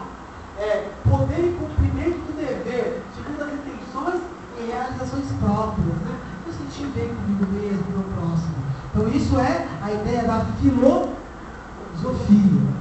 Bom, a revelação bíblica contrasta com a ética filosófica, estabelecendo a vontade de Deus como a meta ética do homem. Então a nossa ética, ela é emanada da onde? Da vontade de Deus, que a gente sabe que é a Bíblia Sagrada. A gente não sabe nada de Deus, senão através da Bíblia. Né? A Bíblia é o livro através do qual a gente fica sabendo qual é a intenção, qual é o desejo, qual é a vontade de Deus. Através da palavra de Deus, portanto é importante ler, é que eu vou ficar sabendo. Né? Então, Deus não quer assim. E sempre tem um motivo por que Deus não quer, não é gratuito. Porque eu quero. Eu acordei de bom humor, não quero, não. Tudo tem motivos. Né? Ele sabe que o homem mata, ele fala assim: não vai matar. É o que é hoje a discussão, né? Qual é a dignidade humana? A pessoa chega no hospital, ele é pobre, não tem recurso nenhum, e você vai atender igual se fosse o rico. Isso é dignidade. E quem é que dá essa dignidade? É o próprio Deus. Amar o próximo, como a ti mesmo. Isso é dar dignidade à pessoa. É dizer que eu não sou o que tenho. Sabe aquela ideia do ser e do ter? O que é o ter? Possuir coisas e ser. Amém? Então assim, eu não posso ser visto como objeto que eu vou adquirir, que eu vou valorizar. Independente disso, eu tenho um ser. Tem um autor místico que eu acho muito legal, chamado Eckhart.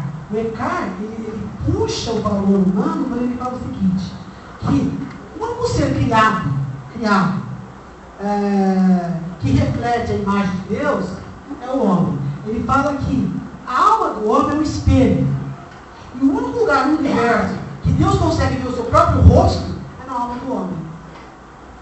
Então, Deus, ele se compraz em estar dentro do homem, porque é o único lugar que ele consegue ver o seu próprio rosto. Então, essa é a ideia de você resgatar a ideia da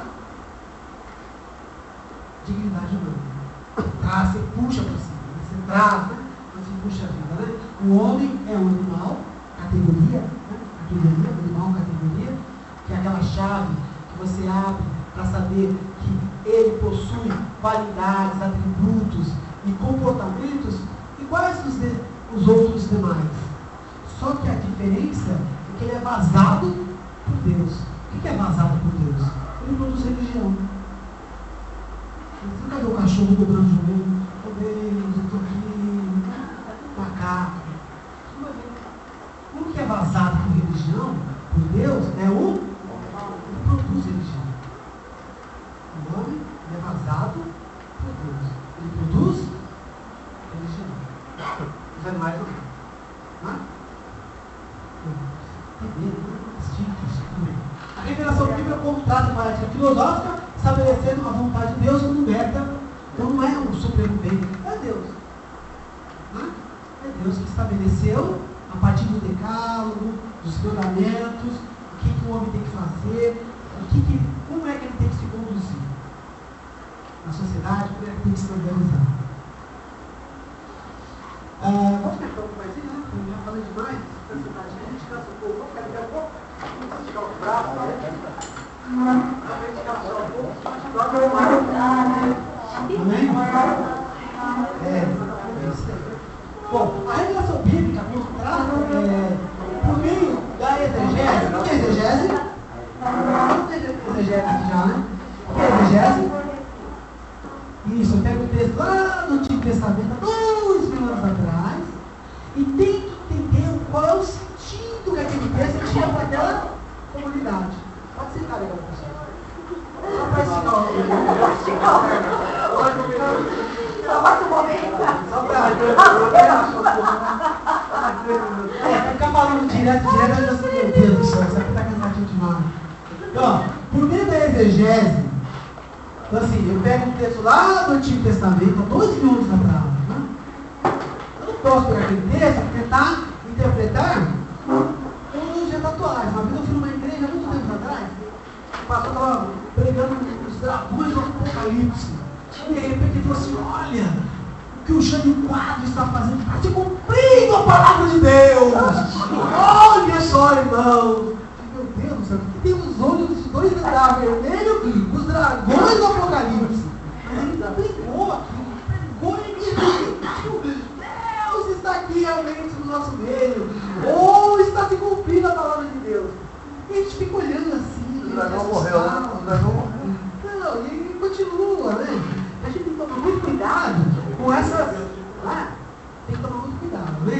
Então, por meio da exegese, o eticista, pessoa que cuida com a ética, que lida com a ética, determina a natureza e o propósito da vontade de Deus para a ação humana. As normas da ética cristã podem ser usadas em decisões atuais, porém com muito cuidado ao que se refere aos diversos sites filosóficos históricos. E imagina, por exemplo, a Bíblia fala assim, olha, se a sua mão te escandalizar, corta. Isso é perigoso, hein? A pessoa sai cortando sua mão, tirar os olhos, isso é ética, está na Bíblia. Se os seus olhos se escandalizar, e aí, irmão? O que a gente faz? Arranca ou não arranca? Tem que ter muita coragem. Então, está na Bíblia. Tem certos irmãos que são tão radicais que ele chega a ponto de...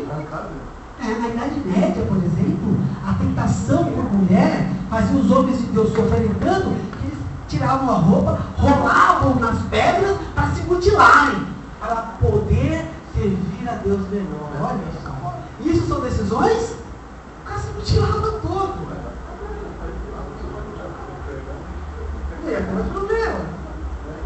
São decisões éticas. Só que a gente tem que tomar muito cuidado. Não é tudo que eu leio na Bíblia que eu vou seguir.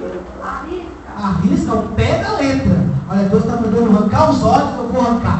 Vou entrar no céu cego, mas vou entrar. Oh, glória. Pelo amor de Deus. É melhor? Então, tem que tomar muito cuidado com esses insights, né? Isso aí tem que tomar muito cuidado. Quais são essas decisões? A gente lê na Bíblia, está olhando a palavra de Deus, está tentando estabelecer a conexão para os dias atuais. Como é que eu leio essa palavra hoje para o auditório como o nosso? Tomando cuidado de não induzir ninguém a fazer aquilo. Tem que tomar cuidado. A gente nunca sabe, tem muita gente aí que é meio maluco. Está ouvindo a gente pregar aqui, oi, fala línguas estranhas, oh Deus, aleluia! Rapaz, Deus mandou arrancar os olhos. Mesmo. Tem que tomar muito cuidado. A realidade das pessoas que falam para um auditório que nem sempre é um auditório conhecido. É o caso da igreja. Quanta gente tem feito um monte de coisa que outras pessoas têm mandado fazer? Então é responsabilidade ética, não é? Eu estou lendo o texto? Olha, o texto está dizendo isso. Mas o que isso significa nos dias atuais? Tillich fala assim, em toda mensagem bíblica, a que mais nos interessa é o querigma. Ou seja, eu não vou me preocupar se Paulo caiu no cavalo, se o cavalo era amarelo, era vermelho, era branco, e se o tombo foi feio. Isso não é relevante. A gente não vai saber. Vai saber? Não. O que é importante? É a mensagem. Que mensagem é aquela? O que o texto sagrado, o autor sagrado, através daquele texto, quer nos comunicar? Isso é mais importante. Vamos ficar discutindo aqui. Ah, o Paulo levantou o feio. Rapaz, o cavalo era branco. Meu Deus, um cavalo branco. Está escrito isso. Entendeu? O tombo foi feio. Isso não está escrito. A gente vai ficar doido todo o dia todo aqui discutindo essas coisas. Ah, Jonas ficou na boca do peixe. Mas que arrebentado? Estava com ele fechado? Não foi em pé? Ah, ele dobrou o joelho para orar? Não, a gente nunca vai saber dessas coisas. Isso é conversa para trancoso. Olha, conversa trancoso. Mas à noite você está sem sono, está conversando, conversa piada. Não tem saída. Não está escrito nada disso. Se era baleia, se era um tubarão, se o peixe foi extinto, a gente nunca vai saber. Qual o importante? É o querigma, ou seja, a mensagem. O que o autor sagrado quis nos comunicar com aquela história? O que ela é relevante? É o caso do sábado que nós estávamos discutindo aqui. Então não vamos discutir o sétimo dia. Tá? Olha, o importante é o querigma, é a mensagem. O homem precisa o quê? Descansar. Ele tem que descansar. Não importa o dia, tem que descansar. No seu descanso, ele vai ter mais tempo de se dedicar a Deus. Isso é importante. Se é segunda, se é terça, se é quarta. Importa. O importante é que ele precisa do descanso. Ele de férias. Ele não pode só viver para o trabalho. Amém? Amém.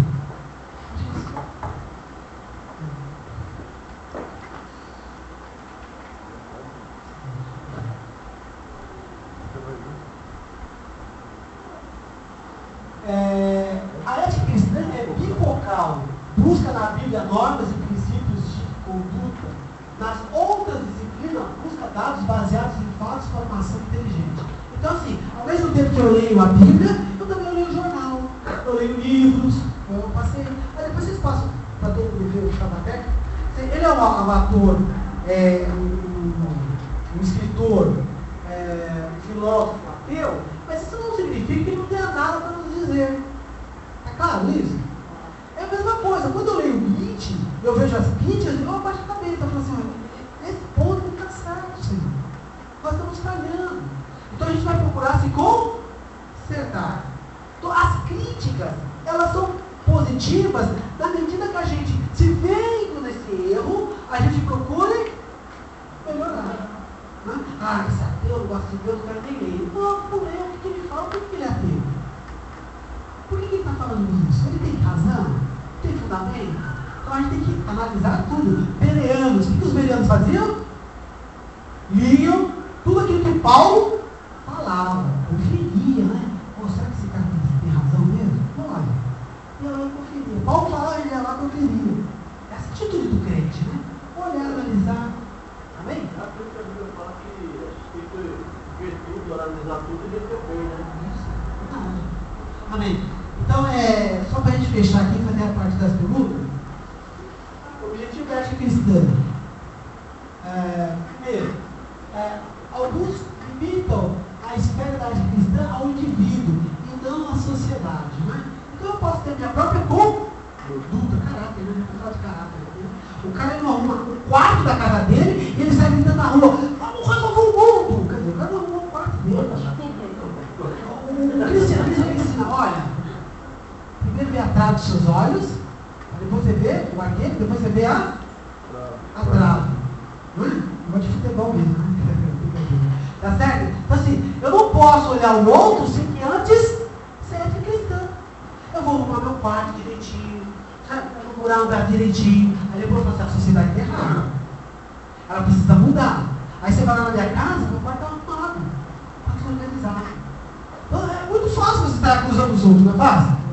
Só que ele não olha para si mesmo. Então a ética cristã é uma faca de 2 legumes, né? De 2 fios. O que é?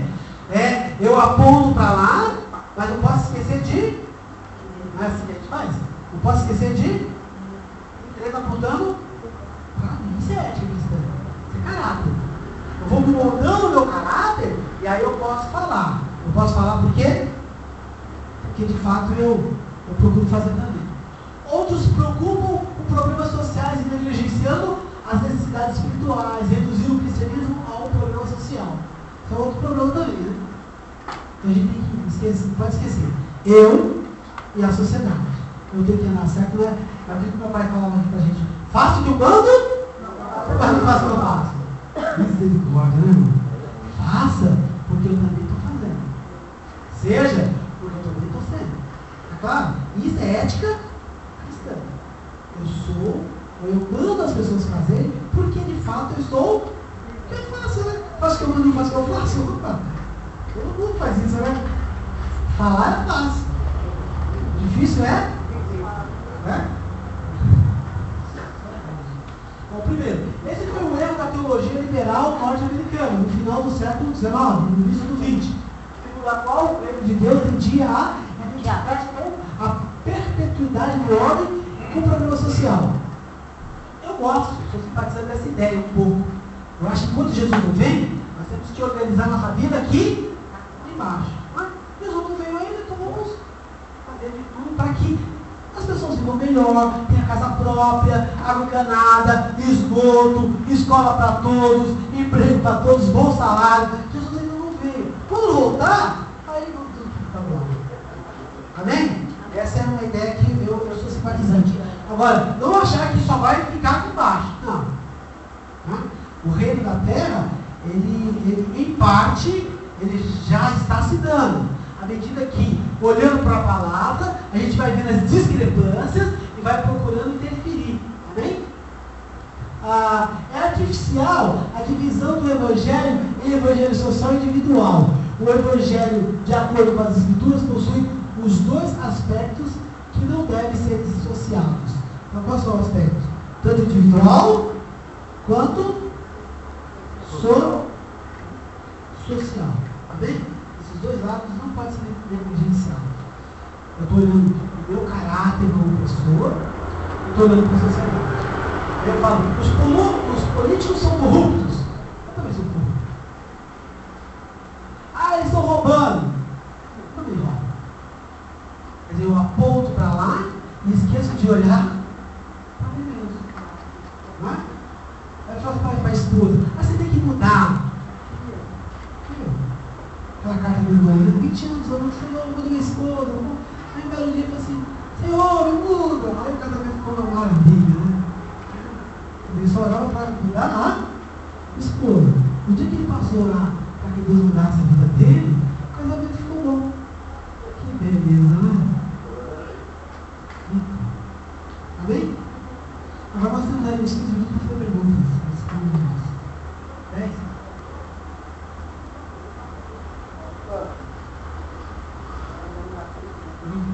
Mais 10 minutos. Não, mas agora é só para perguntas mesmo. Tá bom? Quer o microfone? Não, não estou falando não, foi pessoal, dá para perguntar, fala que é para analisar tudo e deu bem. Você já não está analisando, você já não está julgando? Na verdade assim, falácia, falar que a gente não julga. Todo mundo julga o tempo todo. Falácia. Fala assim, eu sou julgo. Eu julgo. Agora, eu tenho que tomar muito cuidado quando eu abro a boca. Porque quando eu bato de vocês, eu já faço um prego da lei. Bonito, feio, branco. Eu já faço uma lei. Elegante, alegre, feliz. Eu já faço uma lei. Agora, as expressões faciais é complicado, porque às vezes ela acaba revelando um pouco o que você está pensando. Quando eu abro a boca, às vezes eu falo coisas que não seriam interessantes ser faladas, porque me faltam elementos para completar um juízo mais preciso. Como, por casal briga, aí você está ouvindo a esposa falar. Aí o marido fala, aí você, nossa, esse cara é um capo, né? Você não tem a oportunidade de ouvir a outra parte. Você tem que ouvir as duas partes, confrontá-las, para a partir daí você ter uma ideia. A situação está bem complicada. Ele tem razão, mas ela também tem, né? Ela está errada, mas ele também está errado. Entendeu? Você coloca as duas partes, confronta as duas partes, para que a partir daí você possa ter condições de fazer um julgamento mais preciso. Mas assim, todos nós somos julgados. O Brasil, a única pessoa que não faz discriminação é a loira dos olhos verdes e azuis. O resto de nós, todos somos discriminados, somos julgados. Não julguei. Porque você acabou de esperar? E às vezes a gente não pode julgar porque a gente não tem elemento. Como é que eu vou julgar o pastor Luiz? Só conheço ele como eu tenho aqui. Não é? Cara de Deus. Eu não convivo com o Wilson na casa dele, no trabalho dele, 24 horas. Não. Eu não posso falar com o Wilson. Olha, na igreja, tem um santo homem na igreja? É o máximo que eu posso falar, é verdade, irmão. Não é sarcasmo, não. O máximo que eu posso falar é que ele é um santo homem da igreja. Eu só conheço ele e a igreja. Bem? Uma coisa interessante que você falou sobre o igreja e tudo mais, é que a gente fala isso nos faz sermões deles, né? Nós temos sermão do monte, lá para isso, coisa assim. E engraçado que 1 Coríntios 13, esse irmão, ele 1 Coríntios 13, está mais preocupado, ele não fala muita coisa do céu, ele fala mais coisa que convive aqui na terra, porque o grande problema aqui da humanidade é 1 Coríntios 6, 3. a gente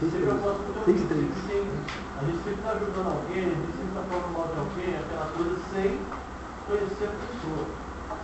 E engraçado que o principal sermão dele, um dos principais sermões de Jesus fala isso. Viver bem aqui na terra porque eu vivo tempo. Se a gente conseguir viver bem aqui na terra com o nosso próximo, lá na eternidade, suave, porque viver bem na 11:31. A gente costuma falar em sexta-feira que lá, a gente vai ser um outro final. No sentido de vai haver uma transformação radical.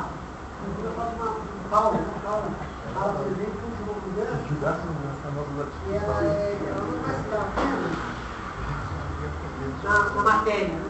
Vai ser um ser, vai ser uma mudança assim, radical. Vai ser transformado.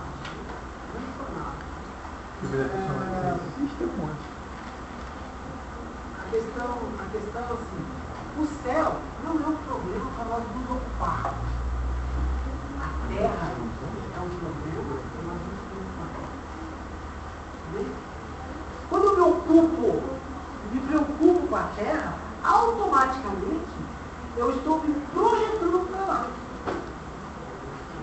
Porque assim, a nossa preocupação, quando é que vai ser o dia, a hora, aí até porque olha, para de pregar que Jesus vai vir amanhã.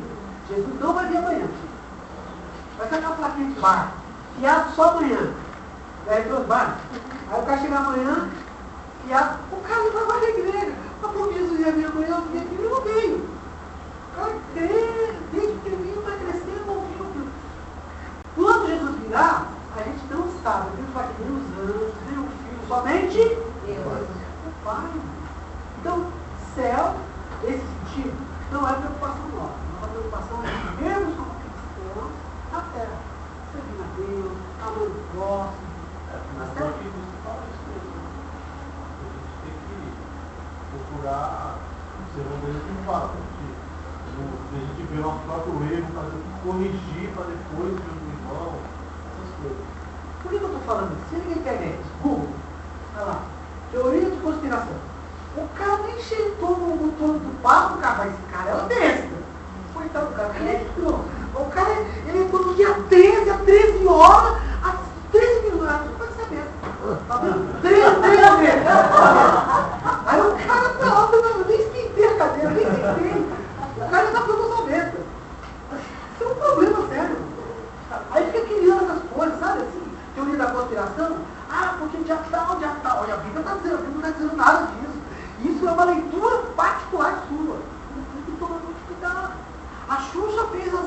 uma lenda do diabo. Pô, coitado, ela tá falando ligado muito escudo, que é paz e amor. O cara viu um gato lá com a mulher do diabo, foi na internet. A doutora Fernanda fez isso, lá do Sormudo, criticaram ela quando eu falava isso. Entendeu? Ela fez Tem que isso. ter muito cuidado, irmão, com essas coisas. Cara, aquela sacrifício, uma chaça pro diabo. Cara, você tava lá um dia lá, você viu? Você não viu? Porque às vezes eles querem colocar um medo no cristão e no inferno. Então eles usam esse sacrifício para intimidar o cristão. Não tem céu sem piedade, irmão. Não tem céu sem piedade. Sabe? Tem piedade das pessoas. Tem piedade das pessoas. Eu não posso satanizar ninguém. O cara é rico lá, tem que ser gay. O cara é artista, o cara. Você não sabe do cara, não convive com o cara, não entrou na casa do cara, você nunca viu, você não tem intimidade, aí você chega lá e faz esse julgamento todo.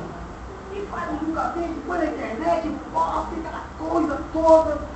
Meu Deus do céu. Mas faz um lugar do inferno e do céu. Então, piedade não tem céu, irmão. Entendeu? Nós temos que amar.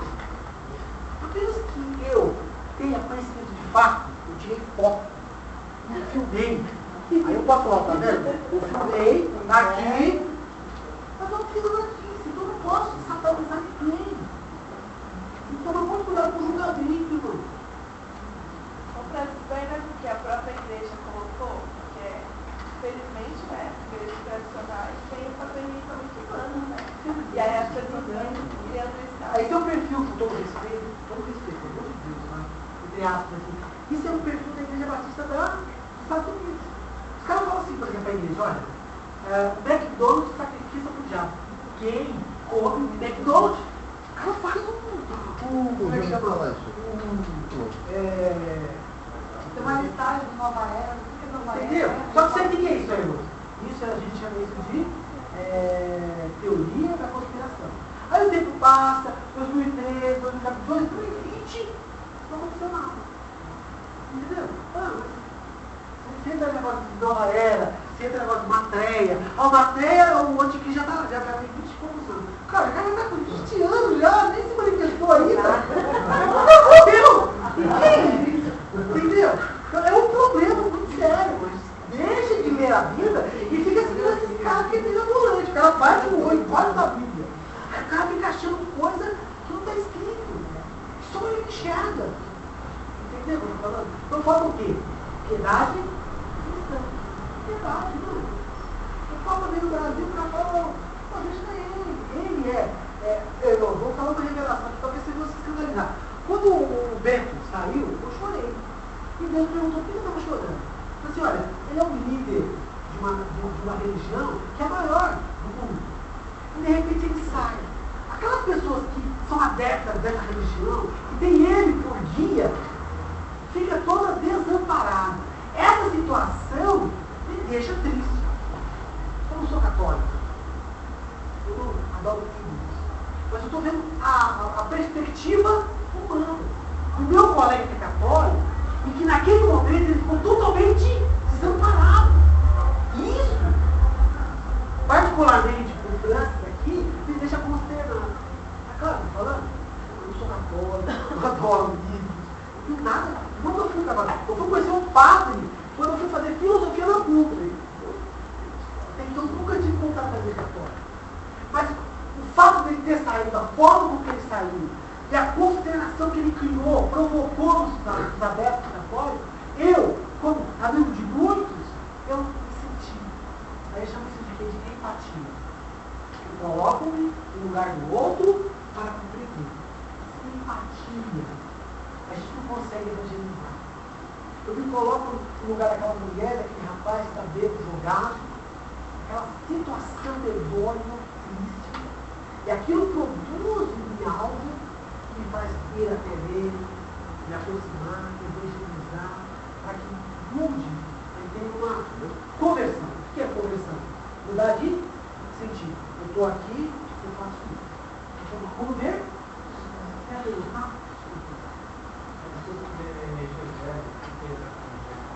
palavra que você vai ver lá de trás.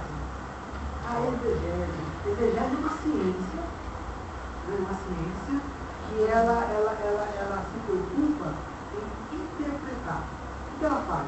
Ela pega um texto antigo, de 2.000 anos atrás, Jesus ele fala assim, olha, vou preparar um cenáculo.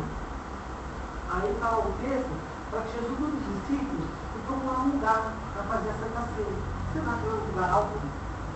Ó, quando vocês viram um órgão que canta, vai atrás dele. Ele vai mostrar o lugar.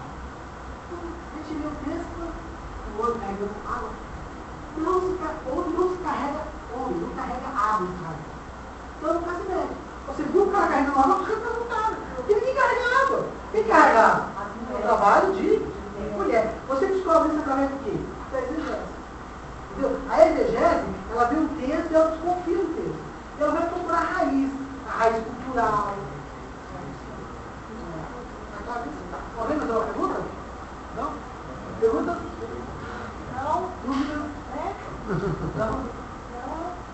Não? Felipe, confere a sessão? Eu tenho 3 aqui. Calma, Thiago.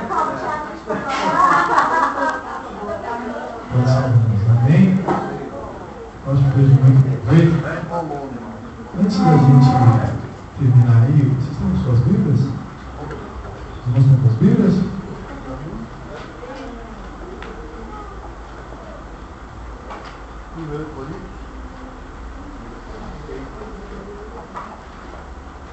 Sabe só um desenho, assim, 1 Coríntios. A gente termina, tá?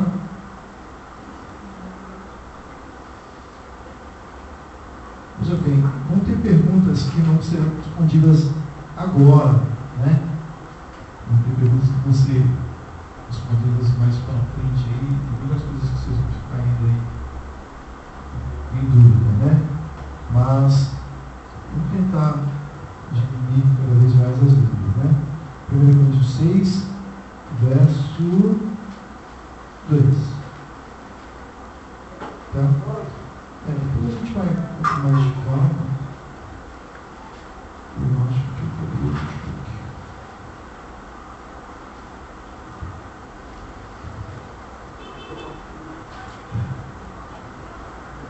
Vamos lá. 6:2. Ou não sabeis que os santos vão julgar o mundo? Ora, se o mundo deveria ser julgado por vós, sois acaso indignos de julgar as coisas mínimas? Vamos repetir.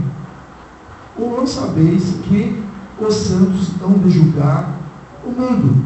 Ora, se o mundo deveria ser julgado por vós, sois acaso indignos de julgar as coisas mínimas? Não sabeis que havemos de julgar os próprios anjos? Quanto mais as coisas desta? Entretanto, vós, quando tendes de julgar negócios terrenos, constituí tribunais daqueles que não têm nenhuma aceitação na igreja.